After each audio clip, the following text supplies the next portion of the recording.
Yes 20টাকৈ MCQ মই ভুল কৰিছিলোঁ 70টা MCQ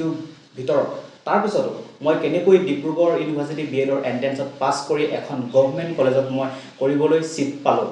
তথা মই ডিব্ৰুগড় ইউনিভাৰ্চিটিৰ যিটো কেম্পাছ সেই কেম্পাছতো মোৰ নাম ছেকেণ্ড মেৰিট লিষ্টত আহিছিল গতিকে মোৰ প্ৰায়খিনি গভৰ্ণমেণ্ট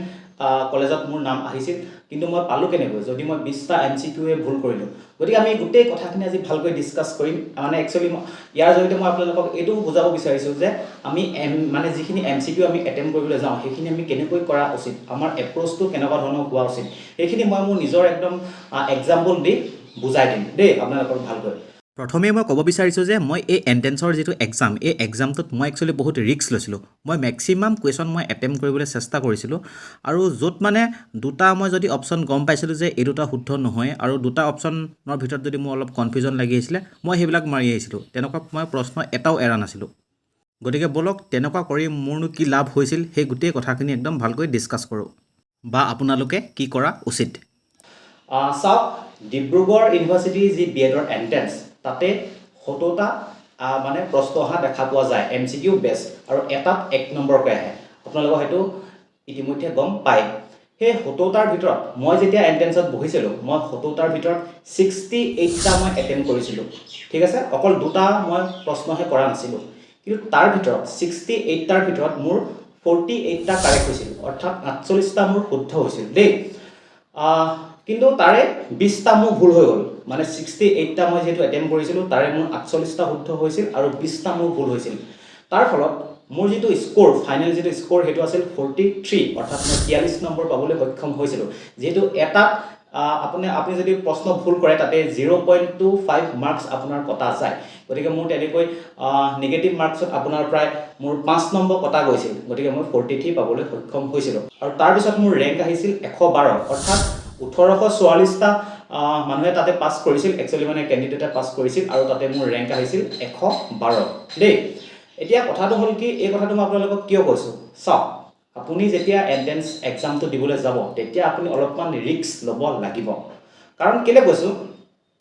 আপুনি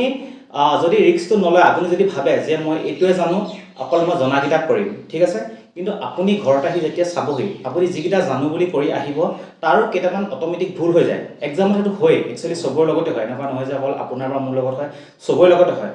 আপুনি টেকনিক ইউজ কৰিব লাগিব সেইটো মই আগতেও কৈছোঁ সেইটো হৈছে এলিমিনেশ্যন টেকনিক আপুনি কি কৰিব লাগিব গম পায়নে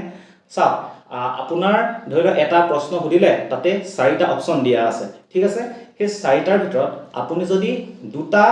আপুনি জানে যে এই দুটা শুদ্ধ উত্তৰ নহয় কিন্তু আপুনি এটা দুটাৰ ভিতৰত ফচি আছে যে এই দুটাৰ ভিতৰত এটা শুদ্ধ উত্তৰ হয় কিন্তু আমি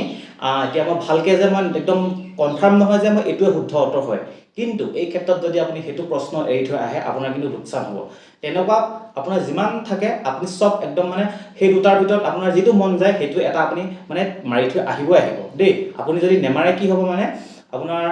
মানে আল্টিমেটলি আপুনি লোকচানত থাকিব ঠিক আছে কাৰণ আপুনি যদি 10টাকৈ তেনেকুৱা প্ৰশ্ন মাৰে তেতিয়া কিন্তু মানে আপোনাৰ শুদ্ধ হোৱা চান্স প্ৰায় মানে 5টা 6টা শুদ্ধ হোৱা চান্স থাকে আপোনাৰ যদি 6টাও শুদ্ধ হয় আপুনি বোলে তেনেকুৱা 10টা প্ৰশ্ন আপুনি এটেম্প কৰি আহিছে তাৰ ভিতৰত যদি আপোনাৰ যদি 6টাও শুদ্ধ হয় আৰু 4টা যদি ভুল হয় তেতিয়াও আপোনাৰ নিগেটিভ মাৰ্কছ আপোনাৰ যদি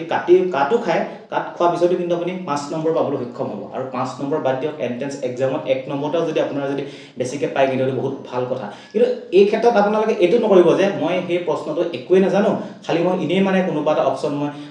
মই ক্লিক কৰি থৈ গুচি আহিছোঁ সেইটো কাম কিন্তু নকৰিব দেই সেইটো ভুল আপোনালোকে নকৰিব কাৰণ মই এইটো এক্সপিৰিয়েঞ্চ মই মোৰ নিজৰ ফালৰ পৰা কৈছোঁ যিহেতু মই দুখন ইউনিভাৰ্চিটিৰ এণ্ট্ৰেন্সত বহিছিলোঁ দুইখনতে মই ভাল ফল পাইছোঁ মই শিৱসাগৰ ইউনিভাৰ্চিটি বিএডৰ এণ্ট্ৰেন্সতো বহিছিলোঁ তাতো যি 60 নম্বৰৰ এটা এক্সাম কণ্ডাক্ট কৰা হয় তাতো নিগেটিভ মাৰ্কছ আছে তাত মই পাইছিলোঁ 60ৰ ভিতৰত 36 তাতে মোৰ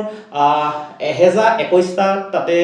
ল'ৰা ছোৱালীয়ে একচুৱেলি এক্সাম দিছিলে তাতে মোৰ যিটো ৰিটেন এক্সামৰ সেইটোত মোৰ ৰেংক আহিছিল 9 অৰ্থাৎ 9 ৰেংক আহিছিল কিন্তু মোৰ কম্পজিট যিটো স্ক'ৰ আছিল সেই স্ক'ৰটোত অকণমান মোৰ মাৰ্কছটো কমি গৈছিল তাৰপিছত মোৰ ৰেংক আহিছিল কম্পজিট স্ক'ৰ দিয়াৰ পিছত 42 দেই গতিকে তেনেকুৱা ধৰণৰ কথা সেইটো মই মোৰ নিজৰ এক্সপিৰিয়েঞ্চৰ ফালৰ পৰা ক'লোঁ আপোনালোকে সেই যিখিনি আপোনালোকে মানে আপোনাৰ ডাইলেমাত থাকিব যে দুটাৰ ভিতৰত এইটো হ'ব পাৰে বা এইটো হ'ব পাৰে সেইটো আপুনি কেতিয়াও এৰি থৈ নাহিব সেইটো আপুনি 100% মাৰিব আপুনি ৰিস্ক ল'বই লাগিব দেই আপুনি এইটো ৰিস্ক নোলোৱাকৈ আপুনি কেতিয়াও আপুনি নকৰাকৈ নাহিব ঠিক আছে তাৰপিছত যিহেতু এণ্ট্ৰেন্সলৈ বহুত বেছি দিন নাই, আপুনি যদি মক পেপাৰ ল'ব বিচাৰে ডিব্ৰুগড় ইউনিভাৰ্চিটি, গুৱাহাটী আৰু শিৱসাগৰ বিশ্ববিদ্যালয়ৰ কাৰণে মক পেপাৰ আপোনালোকে একেলগে 59 ৰুপিজত পাই যাব। তাৰপিছত কাৰেণ্ট এফেয়াৰ্ছৰ যোৱা 1.5 বছৰৰ আপোনালোকে এখন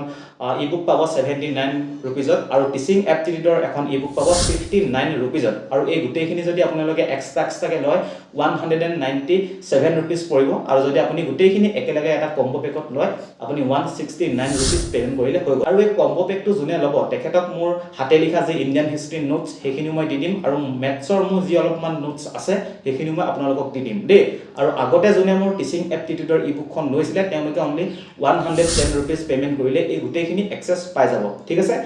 গতিকে ইমানখিনি আছিলে।